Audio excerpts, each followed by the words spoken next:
Hola a todos jóvenes, yo soy el arquitecto Abraham Cota Paredes y en el día de hoy vamos a visitar la ciudad de Palenque, una ciudad maya.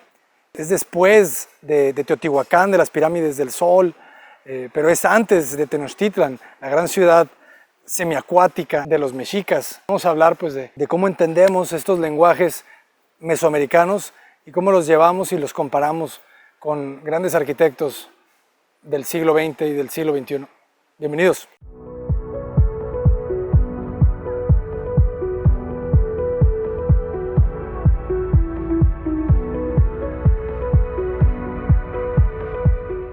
Esto que estamos viendo en este momento es una maravilla.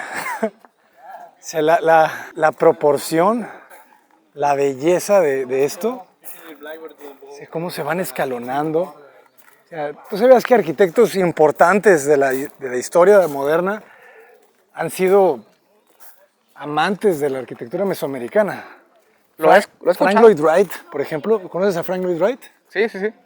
Frank Lloyd Wright fue el arquitecto más importante de Estados Unidos, algunos creen que del mundo, y él estaba muy interesado en la arquitectura mesoamericana. Ve esto. De hecho, cuando tú ves las arquitecturas de Frank Lloyd Wright, tiene una serie de casas que literal está incorporando el tema de la masa, principalmente el tema de la masa, pero también el tema del basamento. El basamento es el elemento donde se desplanta la columna o donde se desplanta un objeto, ¿no? Una casa. Y él incorporó las grecas, incorporó ciertos lenguajes. George Knudson, por ejemplo, alguna vez en una clase, el arquitecto Francisco Mangao nos explicó que George Knudson, el arquitecto de la Ópera de Sydney, hizo un viaje a Mesoamérica a conocer las pirámides antes de diseñar la ópera. Entonces, cuando tú analizas la ópera, tiene un juego de escalinatas como estas, en donde se desplanta arriba estas cubiertas en forma de concha. Todo el mundo conoce las cubiertas de concha, pero muy poca gente conoce el otro lado, que es donde están estas escaleras en forma de plataformas.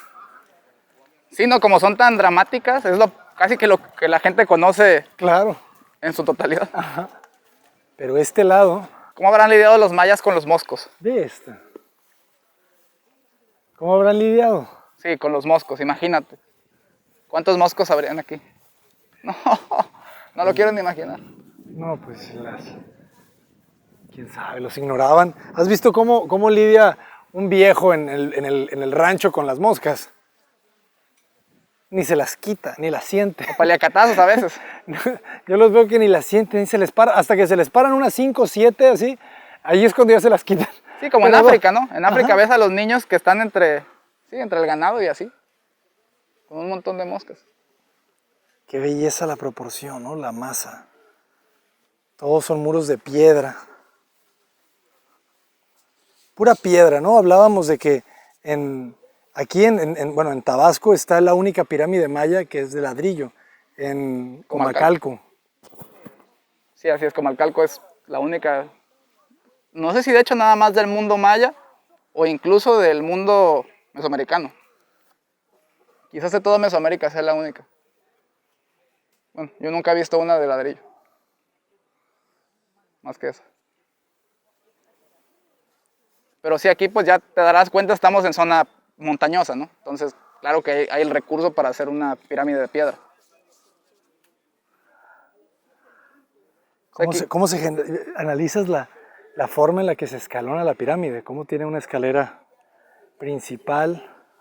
Luego tiene estos basamentos que medirán como cada cuánto, como 3 metros cada uno, como entre pisos. Entre pisos. ¿Qué habrá dentro? A lo mejor 4 el primero y de ahí 3, porque el primero es más alto, ¿no? Sí, el primero es más alto.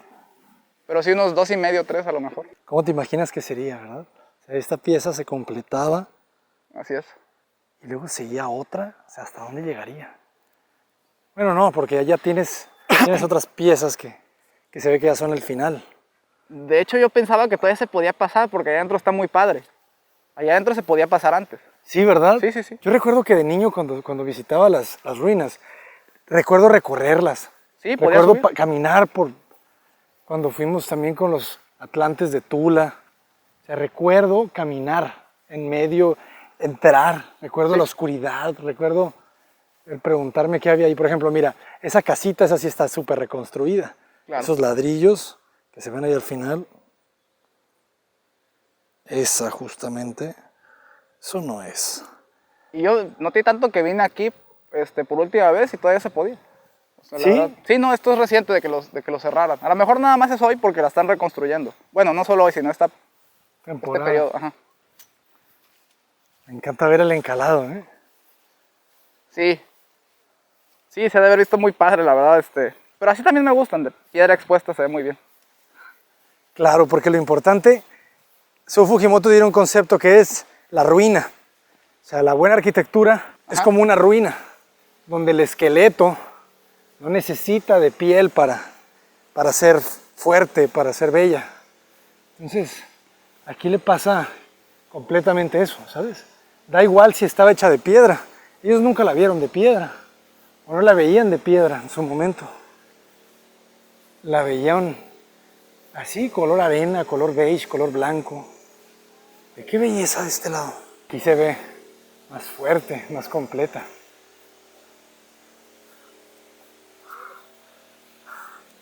Esto está como para grabar una película de Schwarzenegger contra Depredador. Sí parece un mundo de King Kong, ¿verdad? Sí. ¿Y cómo cambió la temperatura en la sombra, Sí, se aclaró la imagen.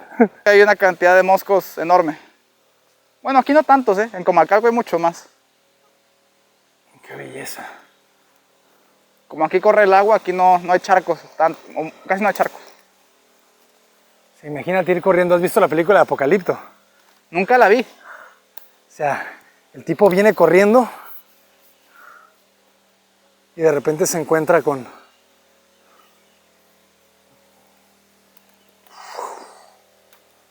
¿Qué es un encuentro de culturas o qué? Sí, se encuentra con los españoles. Ah, ok. Pues en ese momento los mayas ya no eran una cultura que figurase. Ya estaban totalmente decaídos, o sea. Sí, ahí eran los aztecas. Ajá. Esto me recuerda muchísimo a la casa de Ross Powson. La casa de Ross Powson, de Frank Lloyd Wright, me recuerda mucho el basamento. Un basamento de piedra, donde arriba llega un elemento de madera. La horizontalidad en Frank Lloyd Wright era clave. O sea, él entendía las líneas horizontales del paisaje, pero no nomás del paisaje, ve esto. Estas son líneas horizontales. Claro. O sea, es una arquitectura que se va trabajando, decían los RCR, arquitectos españoles ganadores del Pritzker, trabajar la arquitectura como si fueran estratos de tierra, ¿no? Donde se pueden ver los cambios en los estratos. Lo mismo pasa en esta arquitectura, ¿te fijas? O sea, el corte que decíamos de 3 metros o de 4 metros en los basamentos, en las plataformas, van generando sí, como es una sucesión de basamentos, basamento. Exactamente. Fíjate, aquí se puede ver perfecto. Aquí son más pequeños. La proporción más junta lo vuelve más horizontal. ¿Cuánto te gusta que midan estas? 1,5 metros a lo mucho. Yo creo. 1,5 metros. Si nos fuéramos a Perú con los incas, veríamos también una proporción muy horizontal en el juego de sus terrazas, de sus bancales, de sus plataformas. Sí, de hecho los incas hacían construcciones mucho menos monumentales, ¿verdad? Son más bajas. Son más bajas, ¿no? Lo que sí me llama la atención es la precisión de la construcción de los incas. Ah, las piedras gigantes cómo embonan perfecto, ¿no? Así es. Sí, es increíble, la verdad. Claro, imagínate aventarte algo de este tamaño así. Imposible. Y aquí no tenían rocas tan grandes, ¿te fijas? Aparentemente no, ¿verdad? O no sé si la mampostería acababa siendo así de grande por motivos prácticos. Yo me quiero subir ahí. Porque seguramente las cortaban. O bueno, no sé, quién sabe. Sí, creo que sí las cortaban. No creo que las escogieran así desde el piso. ¿Ya viste los grabados? Sí. Esos, por ejemplo, no estoy seguro si los hicieron después para recuperarlos, Sí, o siguen siendo los que estaban. seguramente en su gran mayoría los detalles ya son restauración. Pero claro, seguramente ahí estaban. Qué fuerte se ve en esta composición toda la masa, ¿se fijan? Masa, solamente 3 vanos pequeños. Que a veces te preguntas la importancia de la masa, ¿no? Porque hay arquitectura muy, todo lo contrario, ¿no? Muy ligera. ¿Sí? Y no por eso no se ve bien. No. O sea, ambos se pueden ver bien, ¿no? La masa y la carencia de... Claro, pero... Sí, la ligereza, por ejemplo. La ligereza es un valor súper interesante en la arquitectura. Arquitectos como Sanaa, Kazuyo Shijima y Nishizawa, los japoneses en sí, su arquitectura es ligera y la llevan al límite, ¿sabes? Un muro de concreto te lo hacen delgadito. Piensen en la escuela Solverin de Sanaa. Por favor, agreguen imágenes de ese muro de concreto delgado con unos vanos que lo vuelven casi de papel. Entonces, ambas búsquedas son súper válidas y necesarias. Pero la búsqueda mesoamericana era masa. 100%.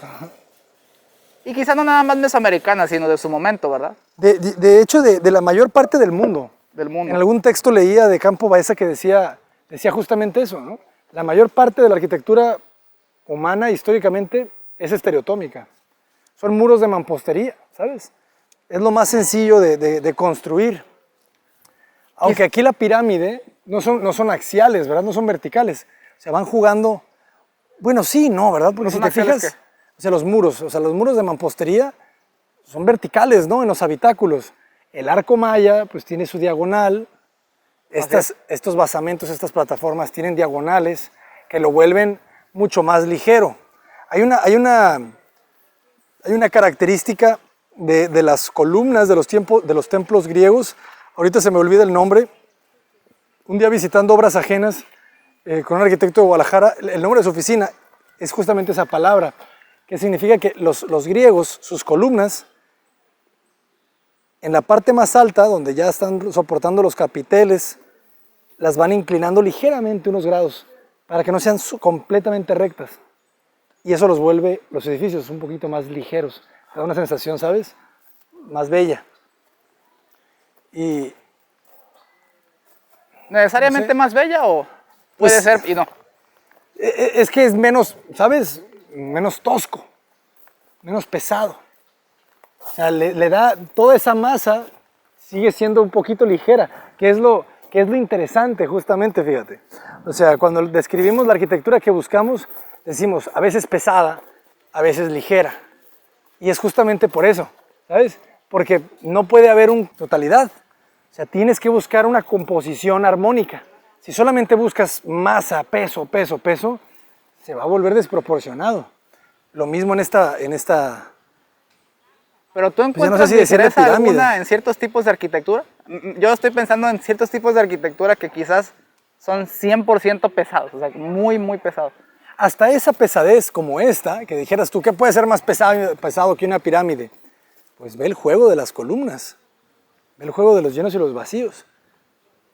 Sí, de acuerdo. Fíjate cómo esas diagonales de las que hablábamos ligeramente la vuelven otra vez menos pesada. Menos pesada. Si fuera completamente un monolito, ¿no? O sea, Sí, 90 grados, sería quizá demasiado.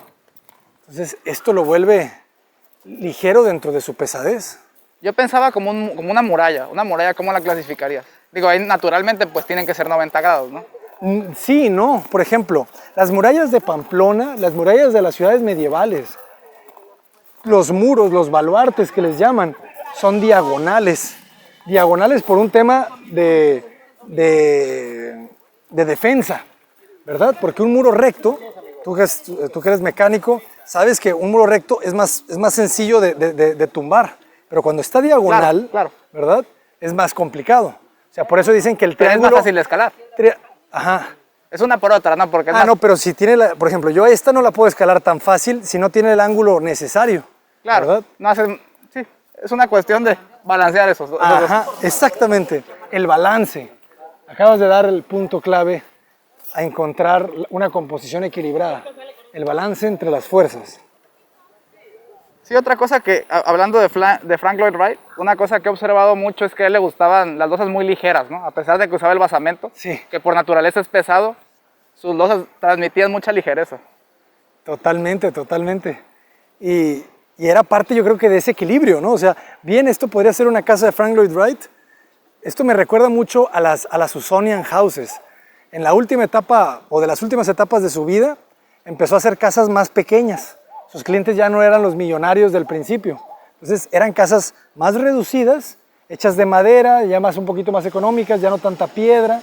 Y en esas casas, justamente los aleros, como les llaman, las cubiertas, son de madera delgada. Entonces tienes como estos estratos en la composición de las ventanas. O sea, la ventana no era de piso a techo, sino le hacía un antepecho, abajo y arriba. ¿Sabes? Como esto, imagínate que esto fuera el muro bajo de Wright y después de ese basamento sigue la ventana. Ajá. Y luego el alero. Entonces, ese cambio de niveles es lo que genera su arquitectura de la pradera. Y ya estás viendo dónde lo aprendió.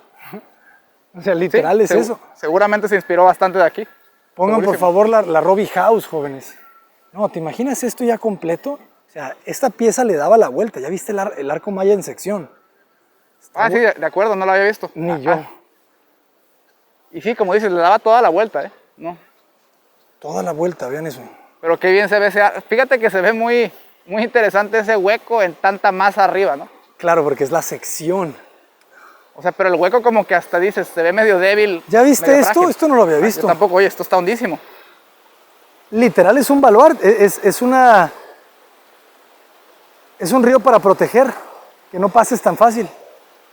Sí, ¿verdad? Quiero pensar, está hondísimo. Sí, como las ciudades medievales. Los fuertes, ajá. Ahí está el arco maya en sección. Era la forma de soportar el claro. La ciudadela se les llama. Las ciudadelas eran estos fuertes para proteger el interior de las ciudades. Al menos en Pamplona le llamaban ciudadela, donde estaba. Fíjate, otra marca, otro arco maya.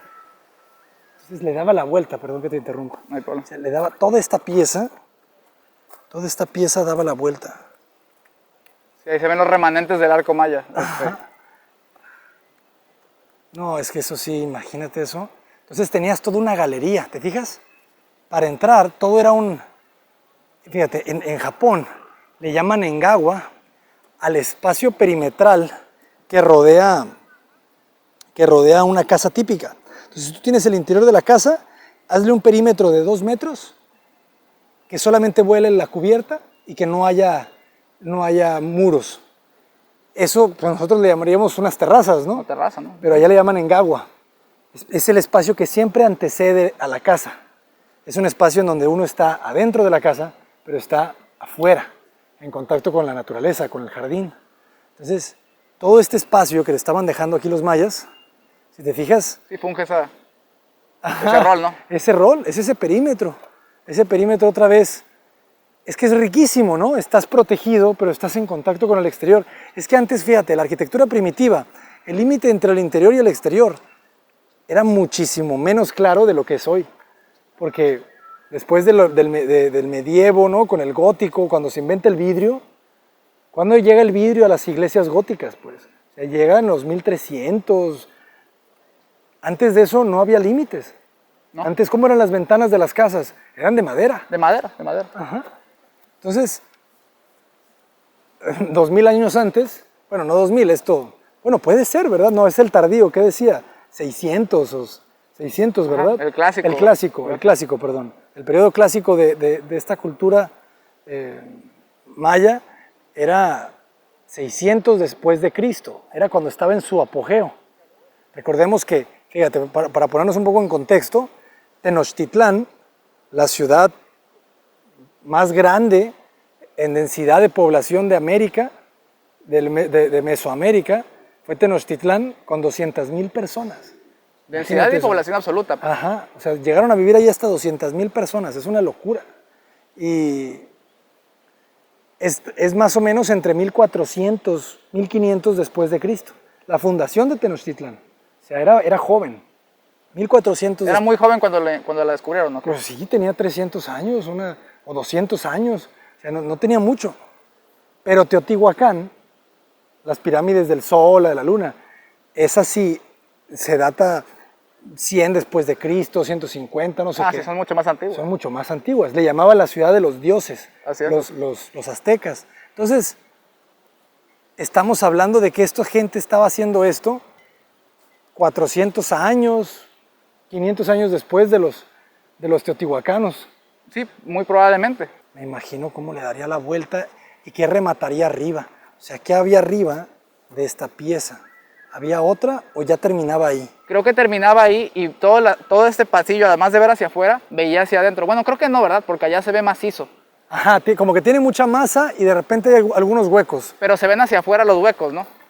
Sí. Entonces, no sé si hacia adentro, pero adentro hay un patio, ¿eh? Hay un patio ciertamente, que es bastante interesante, tiene baños y demás. Tiene baños. Tiene baños. Creo que los baños son estos dos arcos mayas más chicos, más chaparros. ¿Ah, sí? Que yo recuerde, sí. Ok, estos pequeñitos de acá. Esos pequeñitos de acá eran baños, esos que están más arriba, creo.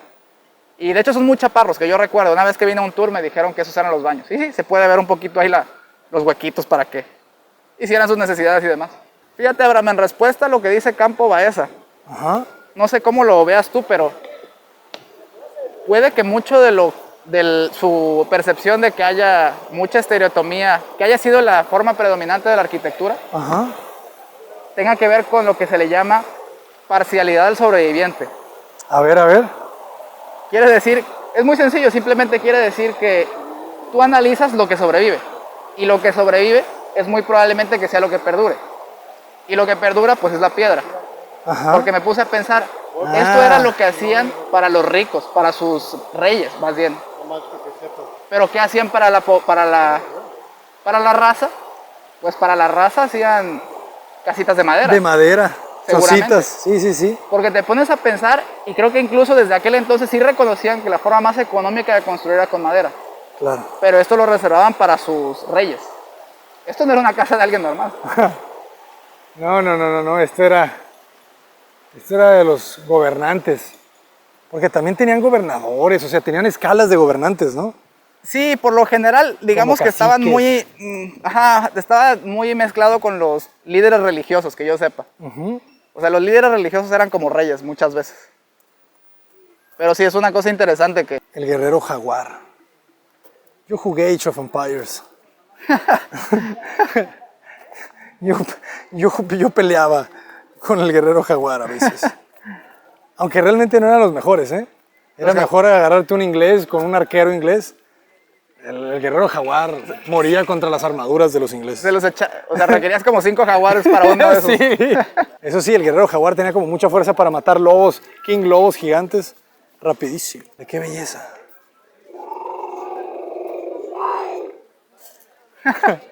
Así Tengo uno es, de esos. jóvenes. Hay un jaguar atrás de mí. No me voy a mover nada.